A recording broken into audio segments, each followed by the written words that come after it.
Welcome back to Season 2 of the Sober Motivation Podcast. Join me, Brad, each week as my guests and I share incredible and powerful sobriety stories. We are here to show sobriety is possible, one story at a time. Let's go! On this week's episode, we have Nathan Harmon. His journey comes from a combination of a troubled past and a great desire to help others overcome many of his same struggles. In his younger years, Nathan battled divorced parents, suicidal thoughts, self-harm, alcohol and drug addictions, bulimia, and eventually jail. On July 17, 2009, Nathan was the driver in a drinking and driving accident, and from that experience, his life was changed forever. Nathan is 13 and a half years sober, and this is his story on the Sober Motivation Podcast. The Sober Buddy app. This community is one of the most supportive I've ever seen. Starting with the meeting hosts who lead with support, kindness, and understanding. When someone falls, the community rallies to help support and encourage. People from all different countries who show up as strangers leave as friends. It is a true example of community and connection. What makes Sober Buddies special is everyone is working on the same mission: to get another day sober so we can live our best lives and to provide a safe place so no one feels they have to do it alone.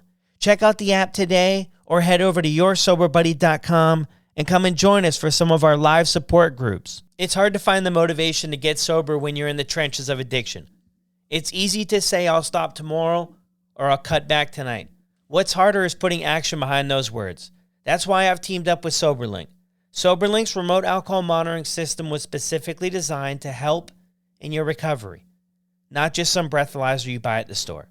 Small enough to fit in your pocket and discreet enough to use in public, SoberLink devices combine facial recognition, tamper detection, and real-time results so friends and family know instantly that you're sober and working towards your recovery goals. Visit soberlink.com/recover to sign up and receive $50 off your device. Are you or a loved one struggling with alcoholism or substance use disorder?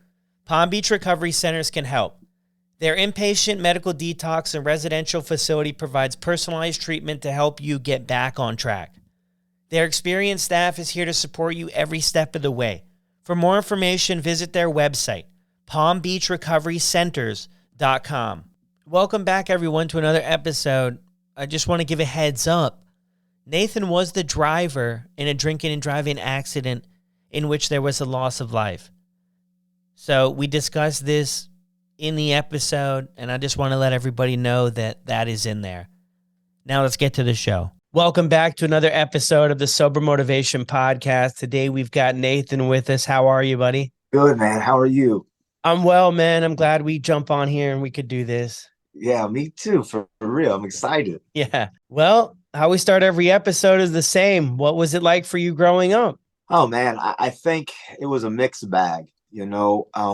You don't realize how much like you long for human connection and that you long to want to belong. And I think over the years, we develop walls and we develop these layers of protections because of hurts when we were younger and traumas and just life. And so for me, I was in that wild space that I'm an Indiana kid, a Midwest boy when I was raised, big cornfields, big sunsets, and that kind of that Midwest scene that I don't take for granted these days, that, everyday living and every day being sober is, you take so many little things for granted, even the scenery there in the old Midwest. But growing up, I came from a family where mom and dad were together at a young age. And my father and my mother, they tried their best to, I think, create an atmosphere where we thought things were a lot better than what it was.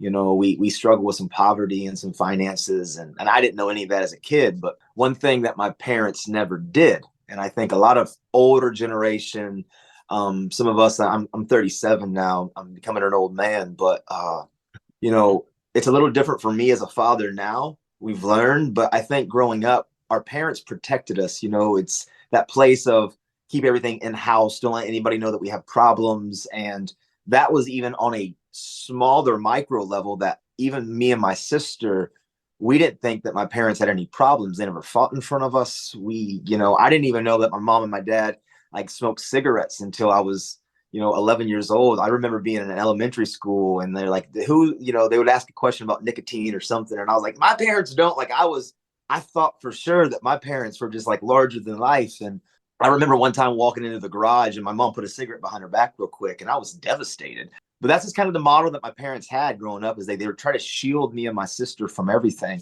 And my dad was larger than life. He was my hero. But at about 10, 11 years old, everything kind of changed. My parents set us down. They started talking about our divorce and the separation, and there wasn't really any reconciliation. And it blindsided me because my parents literally, anytime I guess they had arguments or disagreements or any of their stuff, it happened behind the bedroom door.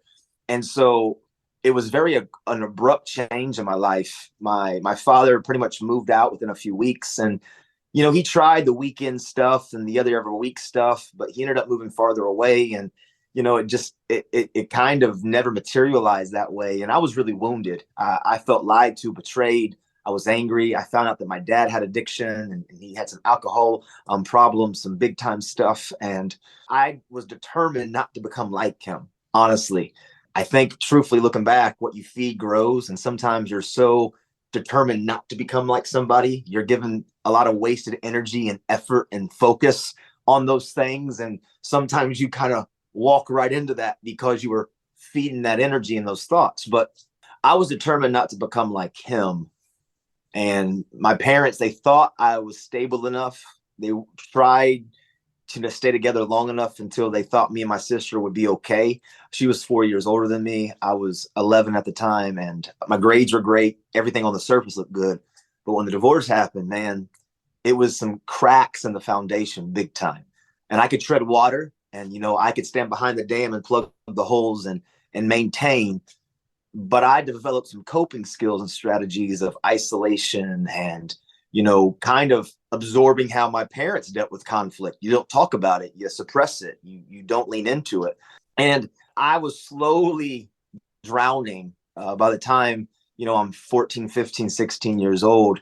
Man, my mental emotional health is struggling. I'm going from straight A's to straight F's. My behaviors are beginning to spiral slowly, but then more quickly and abruptly, out of control with poor choices, looking for validation from a lot of external factors. And, by the time that I'm 15, 16, around that age, I'm battling with thoughts of giving up. I'm dealing with a lot of anxiety. My attitude, hurting people, hurts people. I'm trying to find all of these ways to get to the root, which ultimately is about talking and being vulnerable. But I didn't trust people. And that's when somebody, my sophomore year, said, "Hey, Nate, why don't you come over here on this weekend and take this drink and pop this pill?" And all the way up to that point, I was determined never to touch any of those things because my dad he struggled, right? But I got to this place where, I wanted to belong. You're looking for human connection. You don't really have meaningful relationships because a lot of times we don't talk. I've realized that, resiliency is a part of us, but it's activated by talking and the importance of community, and we can't see our blind spots. And that's the struggle. So I don't trust, and I'm treading water, just trying to do this on my own. And I was finding these coping strategies, with my mental health and some of my anxieties, or maybe like my anger. I was doing things that would never get to the root. I was walking wounded, you could say. And around 16 is when I compromised myself. And, I smoked that joint and I popped that pill and I took a drink at a party and I hid it from everybody and nothing bad happened at first. But that was really the beginning of like feeding what I always say, that cute little cuddly grizzly bear. The bear cub as a baby, it's cute, it's cuddly, it seems innocent, right? But when you begin to feed it and the thing grows up and its instincts kick in, and now you have to keep feeding it because it's going to kill you. It's a raging beast. That's what began to happen. The danger for me when I started with substance abuse and some of these chemical dependencies that would change my consciousness is I was walking wounded, right? There was traumas, there was hurts, and there was pains. And so it's that quick instant gratification. Just like when I would get into a fight or I would act up, you're trying to fix a more internal problem by a quick fix. And substance abuse is the prime, one of the leading ways that you get that counterfeit. Walking in those wounds, it was masking the hurts and the pains, and it kind of seemed like it was helping, but you wake up every morning and you're just as empty as you were the day before. then it turns into these counterfeit connections. I started developing a community that we shared the habit. So I had a sense of connection, of community, but I never had to be vulnerable and transparent and let anybody in. We were just sharing the habit. And so that was my life in middle school and going into high school. And by the time I'm a senior, I go from straight A's to straight F's. I'm getting kicked out of school. I'm getting expelled.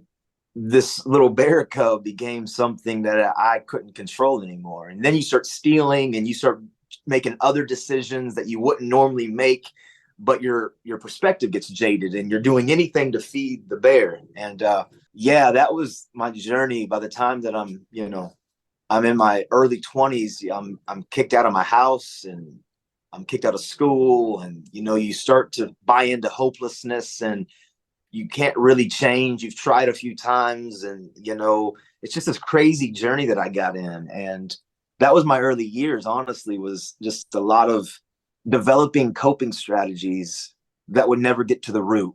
I was like a stone that skipped across the top of the water, but I never found any depth. And the drugs and the alcohol, created a temporary fix, but it got bad quick.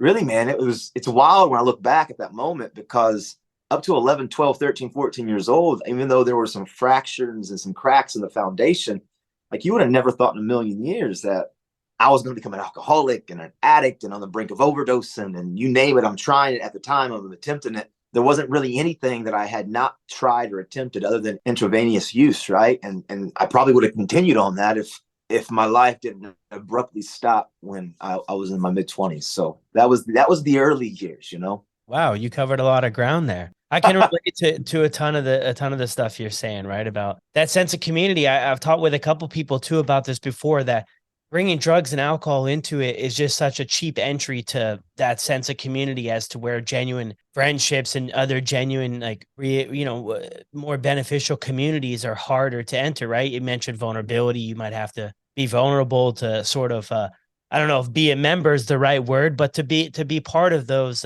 environments. So I think that that's so important, that a lot of us, get sucked into that because our sense of belonging is so great. We don't necessarily know how to do it in a healthy way. So in this opportunity becomes available and then we get sucked in, right?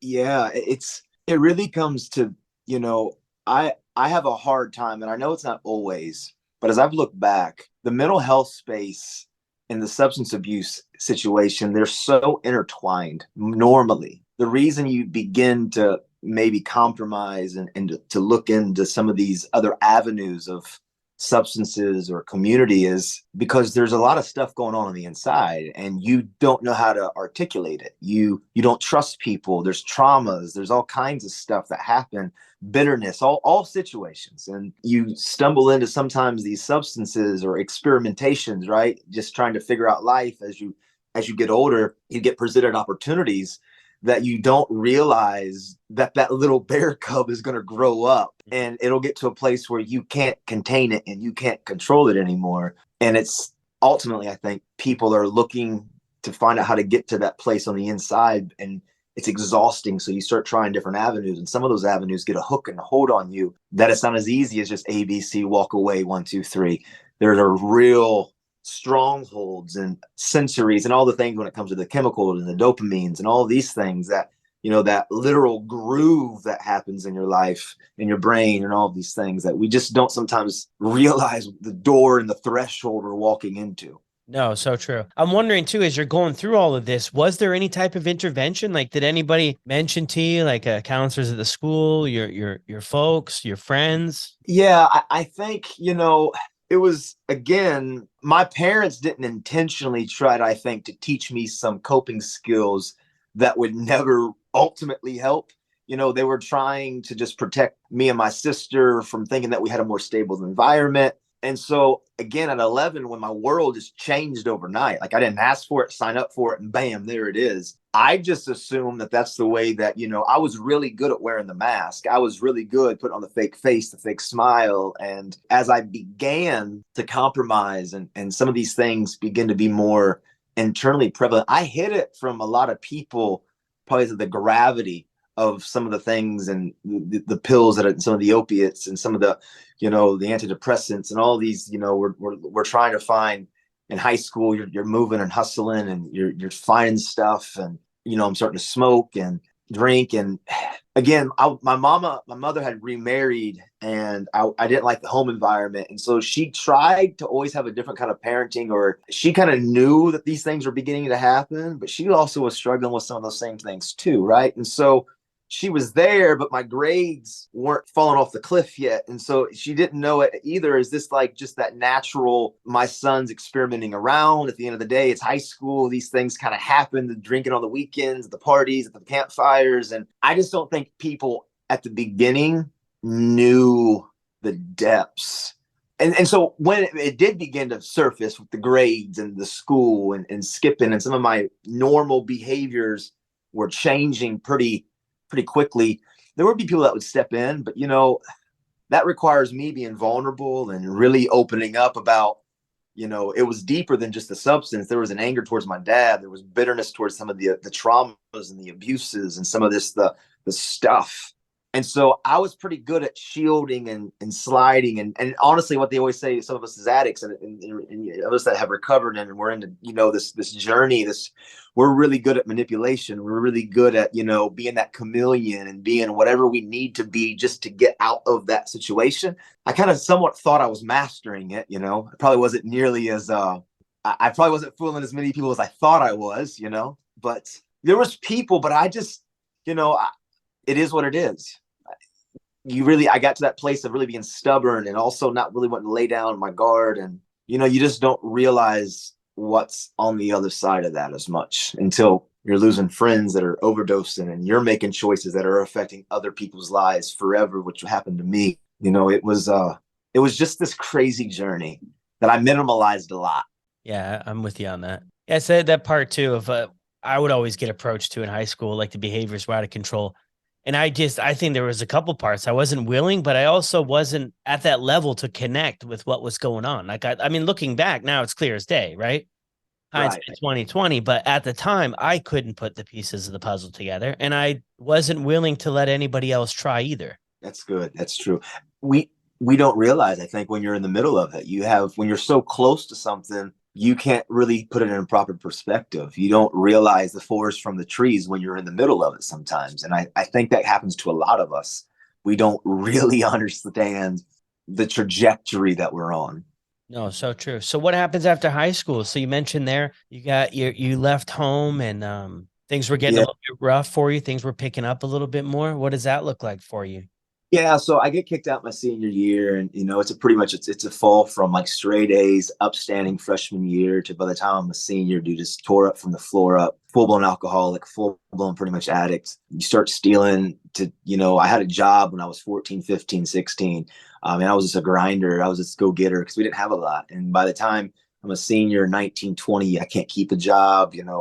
If I do get a job, I just blow everything on every bag and every bottle that I could get my hand on. And I had a stint in the military because I kind of that was my only direction that I could go. I had nowhere else to turn. One of probably my biggest regrets is that when I did a little ASVAB test, I actually had I qualified for like military intelligence because of my, I guess, probably that chameleon stuff that I have in me, right? There was something that I qualified in some I was excited about, but I didn't get a diploma. And for that MOS, you had a GED wasn't good enough. So I ended up doing like a fire support specialist. I could call for fire, 13 Fox. And I was a great soldier again. And sometimes in these controlled environments, I went through basic training, graduated with honors, duty station 101st Screaming Eagles, Fort Campbell, Kentucky, getting ready to deploy. And probably, I think it would have been 2006, but I just couldn't stay clean.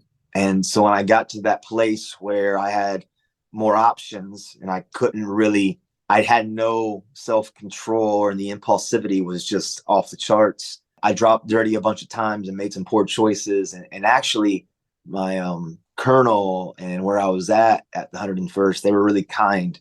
They didn't have to be, but they just said, Nathan, it's not a good fit for you. And there's a lot of stories in that story, but they pretty much said, you're not a good fit for us and we're not a good fit for you. And they gave me an other than honorable discharge, not good, not bad, but basically just the separation. And that whole journey, man, there was a lot of chaos. And that's when alcoholism was at its all-time highest, or I was drinking a bottle of, just you name it, I'm just drinking it. And then I just also couldn't stay clean. And so I had dirty drops. And I come home around 20, 21 years old, and you begin just to believe the lie that it is what it is, the hopelessness and why change. There was moments that you have this moment like, I'm going to make a difference. And then people don't believe in you because of previous mistakes. And that's natural. They have the right to feel that way. But you get to a place where you say, you know what, forget it. You might as well rock it till the wheels fall off. And ultimately, just kind of was this living in the mud there, not having any traction, and had a little job staying with my buddy. His family owned the company. And so I had no responsibilities per se.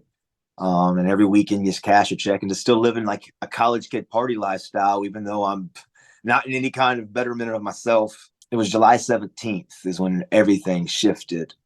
A bunch of my friends went to a party, and I went, and the alcohol ran out, and they said, Nate, we're going to go to the after party, or we're going to go to the bar first. And so I'm like, for sure, let's go. I'm 23. Just what's the big deal? It's the bar scene. It's what we do. And so we went to the bar, and I had probably 10 more shots of alcohol, and I was lit up. And they said, we're going to go to this after party, Nate. You want to come? And I'm like, yeah. And it was at my buddy's house that I knew well, and he wasn't there, but we had the keys. And so we're going to go create the after party after the bar scene. And I wasn't going to drive, though, because I had too much to drink, and I had lost my license months before for a DUI, and I had caught a few other possession charges when I was 18 and 20. And so I get on the phone and I call a friend of mine that had moved from Alabama a couple months previous to this night. She had befriended a group of about 8 to 10 of us. Her name was Priscilla Owens. And I said, Priscilla, I need a ride. Can you come get me? And she said, I'll be right there. And she wasn't there that night, so she comes to get me.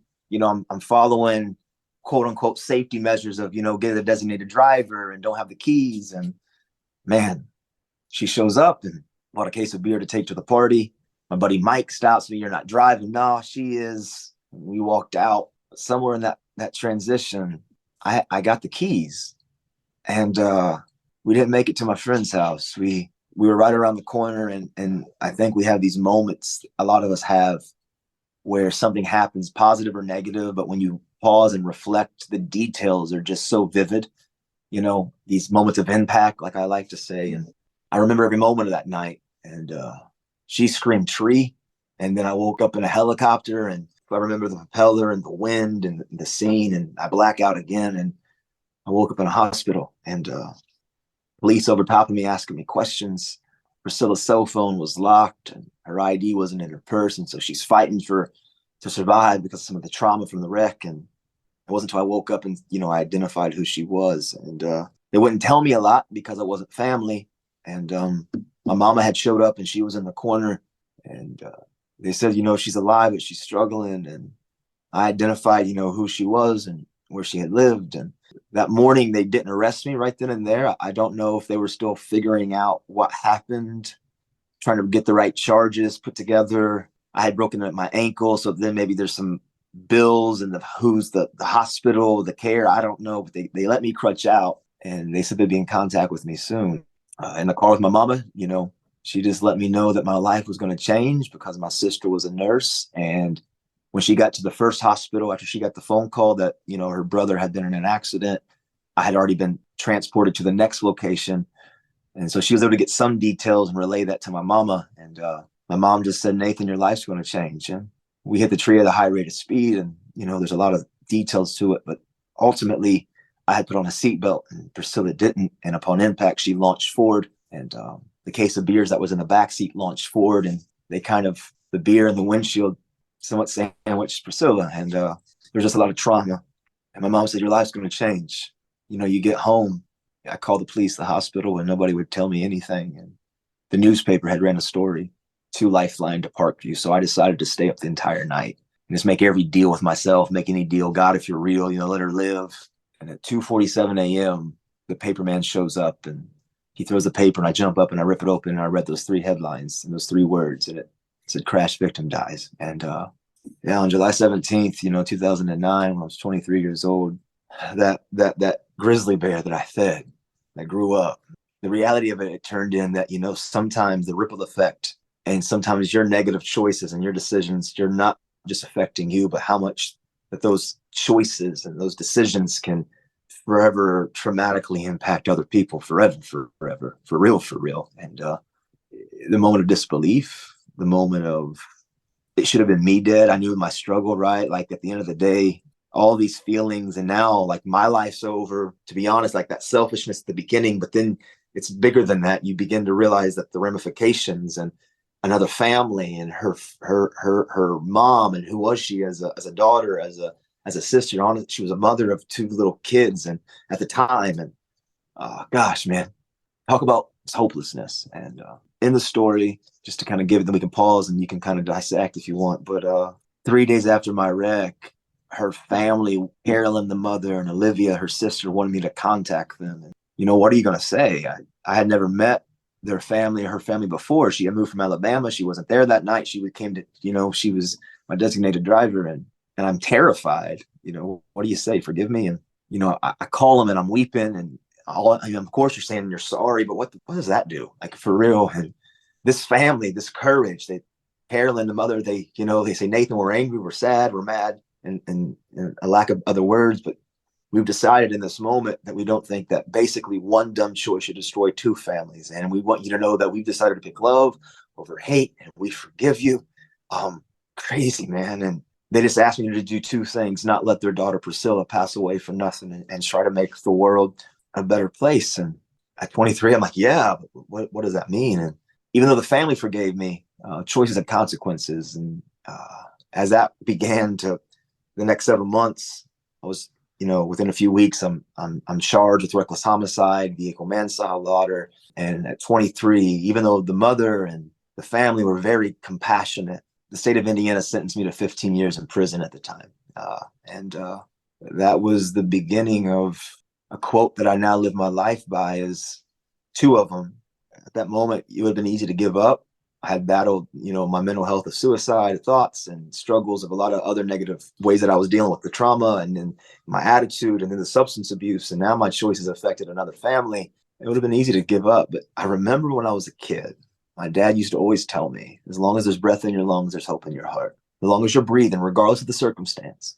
And so I had to finally face the person that I had been afraid of my whole life. I blamed everything on the trauma when I was a kid. The reason I do this is because of my dad. The reason I do this is because of that. But finally, boom, I'm locked face to face with that dude in the mirror in that prison cell. And I've decided from that moment, when I wrote the word change the world, and I put it on the bathroom mirror, that I would rather confront, fight, and fail myself than settle anymore for the comfort to just staying the same. And that for once in my life, I wanted to keep a promise and keep my word to the Owens family. And whatever changes the world meant, whatever that could be, I was going to begin a pursuit to not let Priscilla, her life be lost for nothing. And that was the beginning of where I'm at today, of 13 and a half years sober. And yeah, so you can pause there. There's a lot I just kind of unpacked, but yeah, so that was that moment of the middle there.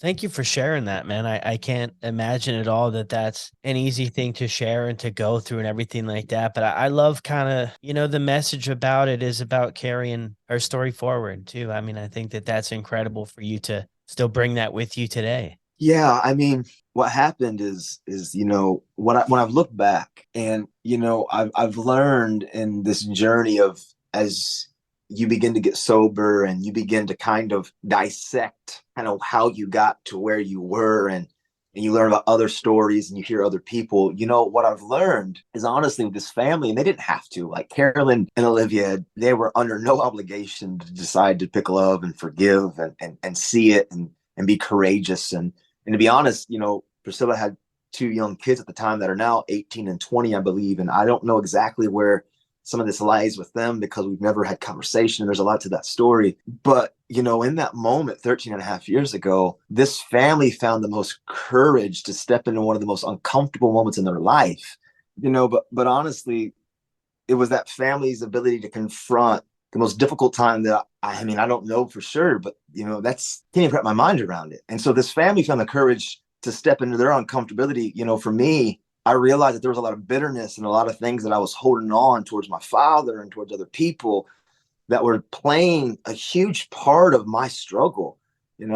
I feel like we struggle to forgive sometimes because we think if you forgive, it'll justify what happened to you and some of these things. And but that was really this place when I just realized that when I put Change the World on the Mirror in 2009 in that prison cell, when my out date was 2024, I realized how I'd been living my life wasn't working. And so it was at that moment that I began this pursuit to live my life with basically two principles, which is make the next right choice and treat people the next right way.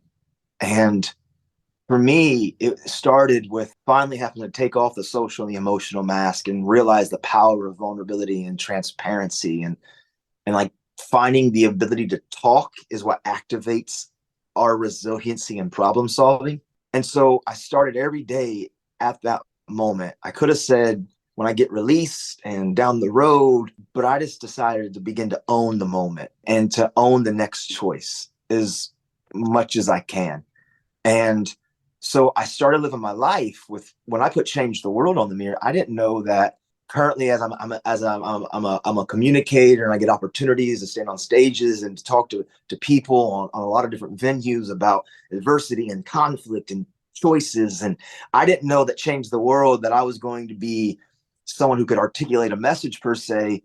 For me, it was a general idea, like, let me just move in a direction. And I think that's helped so much of this place of sobriety, is that we get stuck on repeat and replay, and we get stuck in our past, or we get locked into our future of what if this and what if that. And it's you get stuck on the future and in the past, and it's so hard to sometimes just be in the moment. And so I started living my life where let me just funnel as much as I can through this goal, this thing inside of me that I had a burden for. I think a lot of times our why is birthed through our pain. And if we're willing to like step into that space a little bit, like you're going to find passionate projects and things you want to do. And when you find your why, you can find your people. And when you find your why and your people over time, you can do great things and you can have some healthy community. But it was then that I started every day, just let me make the next right choice. I signed up for some college classes. So now I had a choice to do homework, right? Do my work or not. They asked me to make my bed. You know what? The flip doesn't matter about me making my bed. I'm in prison for 15 years. But I realized it was a chance to make a choice. And every time that I can make the next right choice, and even though it wouldn't be perfect, there would be good days and bad days and 10 steps forward and 3 steps back and 3 steps back and no steps forward. If I zoomed out over those 3 days, I'm still 4 ahead, right? And so it's this pursuit of failing forward and refusing to accept it has to be what it is. And that's what I started doing, man. I started getting into some places where I could talk and have some counseling and are verbalizing some of the story and processes, and found some meaningful relationships and connections even while I was incarcerated. And every day though, I just consistently try to make the next right choice. I always say what you feed will grow and what you starve will die. And if we can just try to continue to put small goals and things in front of us and surround ourselves with people that can be our cheerleaders, as in, it's good to have accountability. It's good to have that sponsor, that mentor, some of those people that can call you on your crap, right? Like we need those.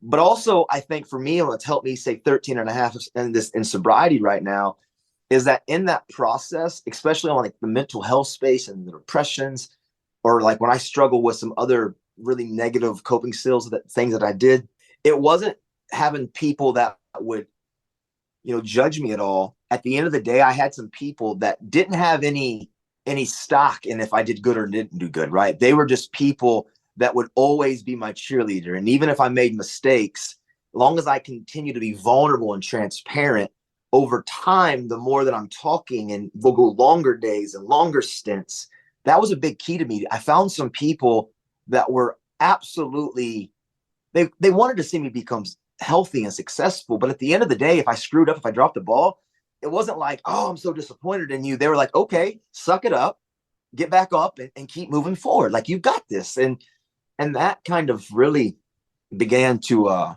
help me. And I got involved in a therapeutic community in the prison where it changed the way you think. It'll change you. And it was lowering the recidivism rate, the return rate to the prison so much in that process that they started to want to take an ambassador of the program and sent them across different places in Indiana to talk about it. And so when they began that, they selected me because I was just there grinding and being vulnerable and really trying to own this recovery journey in my life and keep a promise to the Owens family. And so it was crazy. For 2010 and 11, the first 2.5 years, like into that journey, I was leaving in street clothes and going to different places and talking. And in 2013, the governor and his council and some other things happened where they wrote a letter and they said that this young man's more effective out there than he is in here. And I walked out of that prison 11.5 years early, because the truth is, we're never product of our environment. We're product of what we find the courage to do in the middle of it, right? And sometimes we've made self-inflicted wounds and our backs are against the wall. And sometimes life just brings us hell, things that we didn't ask for, we didn't sign up for, but we got to deal with. How we respond. Are we going to step into pressure? Are we going to hide from it and let the pressure bust pipes? And it's not a perfect formula, but for me, it's allowed me some traction where now it would be hard pressed for me to go back to changing my consciousness, because I've learned to love life on life's terms. And even though sometimes it sucks and sometimes, man, it's not a good day, and there's moments when you're like, dude, this is terrible, I've realized that, man, there's no greater feeling than having complete control over emotions and thoughts and sobriety. Like, being sober is flipping phenomenal. And I don't know how I got caught up in this vicious cycle of thinking the drugs were going to fix anything. So that's kind of was up to that point. That was in 2013. And I came home and I was met with a lot of mixed emotions from people, which is fine. There's a lot of people that, had heard my song of change a few times before and they weren't buying it. Talk's cheap. And this time, instead of being offended, I had enough awareness to say, you have the right to feel that way. But let me make so many good choices moving forward as much as I can. You can't deny my actions, because our lives speak, scream, and shout. And so I reached out to a public school in Indiana. I knew prom time, there's a lot of drinking and a lot of terrible decisions that can happen from high school students in the party scene. And one school said yes. And man, ever since then, it's been downhill when it came to one school turned to 10, and that opened up to different venues and different places. And before COVID, I was one of the most booked school communicators in the nation. And just really began to realize that there was more stuff about mental health and things that I had navigated. And so that's what I do now. I travel. I'm in New York right now. I just finished a school and I fly out to Louisiana and I do a lot of talks and different platforms on mental health and substance abuse, and just constantly trying to give people a visual reality that we can recover, we can navigate some of these terrible patterns and habits that we've created. And yep, it'll be uncomfortable. And yep, sometimes getting out of that ditch, you can't veer out of it. It's too deep. It has to be a violent turn where there's going to be some turbulence and it's going to suck and it's going to be painful. But man, there is a time when some of those things can decompress a little bit, and there's hope at the end of that tunnel. So wow, love that, man. Huge congrats to him, the 13.5 years. Yeah. Of all places, though, in jail. I mean, was there something specific? I know there was a lot of stuff that, led up to that thing, but was there something specific that where you kind of connected the dots, maybe that sobriety was just going to have to be part of this journey? Like, it wasn't just, you weren't just going to be a 1 or 2 beer kind of guy or 1 or 2 joint. Like, if you were going to do exactly like that postcard said, change the world, then sobriety, you know what I mean? That was going to have to be someone's connected. Was there a point where that kind of made sense? Yeah. I mean, even today, right? Like, and I'm not, again, everyone has different views and stuff. And so even today, do I feel like if I wanted to have a drink, maybe I could, but why would I? At the end of the day, I'm an all gas, no brakes kind of a guy. I know the DNA of who I am, right? And so to me, when I really realized that I had walked into some of the same patterns that my father and some family members that I had, and I was determined not to become like them. And I kind of, again, what you feed grows. I was so consumed not to become, I kind of navigated into that same space. I realized that why, what did it ever do to me? There was 14 good years, 13 years that, again, I was 23 at this moment, but I remember what it was like when I was a kid, and what it was like being sober, and some of the good friendships that I did have in middle school, and some of those things that I realized, like, why did I find myself in the slippery slope, and how did I get here? Right. At 23 in prison, the accident, Priscilla's family, it's hard to wrap your mind around it. And then there's the place that I wanted to really keep my word. But I didn't know at the time what changed the world meant, or, how can I make a difference? And, sobriety, man, I'll tell you, it's a beautiful journey. Again, if I could change it a million times over, of course I would. The Owens family they've, like, words can't put it into scale, the cost. And again, it's not that I talk to him on a daily basis. And we're like, Carolyn and I are close, as in we've had conversations, and Olivia and but they also are living their life. And I don't always know what it's like when I call them, they've given me like their support to keep running. Thank you for the difference.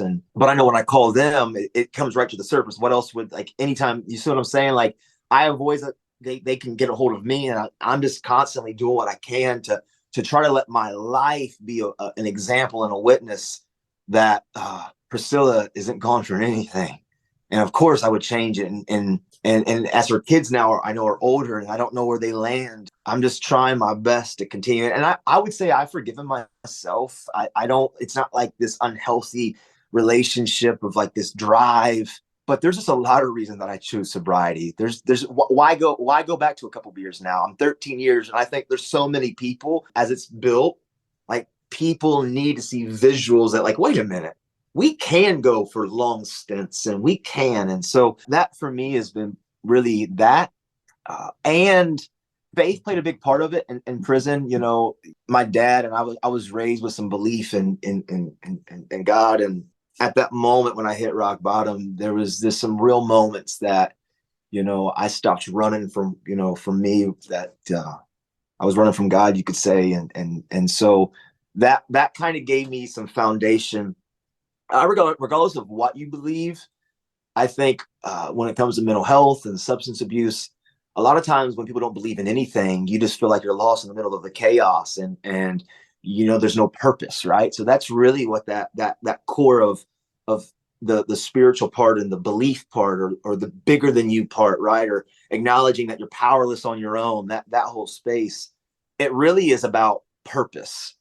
And I think too often we get so focused on the internals of chemical dependencies and the chemical imbalances, and the different serotonins and the different chemicals that happen, and all these things, right? They're valid, but I think there's a lot of externals too, and it's about purpose, and it's about what are we doing with our time and our actions, and what we feed grows. There's also very much a valid external journey that I think we want to minimalize. And again, there's not a formula to this. Recovery, sobriety, addiction, it's a very unique thing. There's a lot of similar stories and sounds, but your specific reasons and whys and hows, that can be very much a mosaic. But I do think for me, really, I took that Change the World off the mirror, and I put it on my first house when I got released in 2013. When I got married to my wife and my kids, I put that Change the World on my home with my wife. When COVID happened and the world changed, and I had 106 lectures get canceled in 3 days. We went out to the desert, and we came back, and we sold everything, and we live in a bus now, and we travel and tour. And I'm actually not with them because some of my routes I have to fly now, which is kind of crazy. Why am I staying in an RV if I'm not with my family all the time? But I took that same Change the World off the mirror, and I put it on our first little RV window, a mirror again. And so that's been, again, setting these small goals and these trajectories, they help. So that's some of my that was a long answer to your question there, but no, that's beautiful. So wait, so you still have the same sticky note, or the same thing you originally wrote this on? Yeah. That's cool. Yeah. It's not on the mirror right now. It got ripped when I had put it on with toothpaste, but yeah, still have it. It's I think my wife had redid another one and made it cooler with like an actual atlas picture, and put Change the World. And she's a great writer, and she's so artsy, and I'm super chicken scratch, right? And but yeah, that's been that. And again, there's just some crazy other parts of, I couldn't deny that for me, God's existence, that he didn't cause it, but he stepped into my story, and I surrendered. And man, one of the greatest decisions I've ever made in my entire life. So wow. Look, this has been incredible, man. Wrapping up here, though, is there any message you'd like to leave everybody with? I mean, to sum everything up, what is your message to the world, to the people listening? I think at the end of the day, it's perspective, right? I think the cup can be half empty and the cup can be half full. But if we can zoom out and just be excited that we have a cup in our hand, right? And we have, as people, creative control by our actions and our decisions to decide how we perceive the cup. And I know what we've been through kind of helps us see the world through the lens, but it doesn't have to be that way. And for me, I live my life with really this quote, and it is, I would rather confront, fight, and fail than settle for the comfort of staying the same. It's okay to not be okay, but it's not okay to stay that way. It's okay to not be okay, but it's not okay to let our friends stay that way. We can't change people, but man, the power of community and being vulnerable, and who gives a rip what anybody thinks about you. At the end of the day, as long as there's breath in our lungs, there's hope. There's hope in our heart, and we may fall down 30 times, but man, get up 31. Don't believe the lie that what it is what it has to be, because change is possible and sobriety is possible. And you just have to continue to refuse to accept that you're never going to get to a place that you can't confront life, because you can.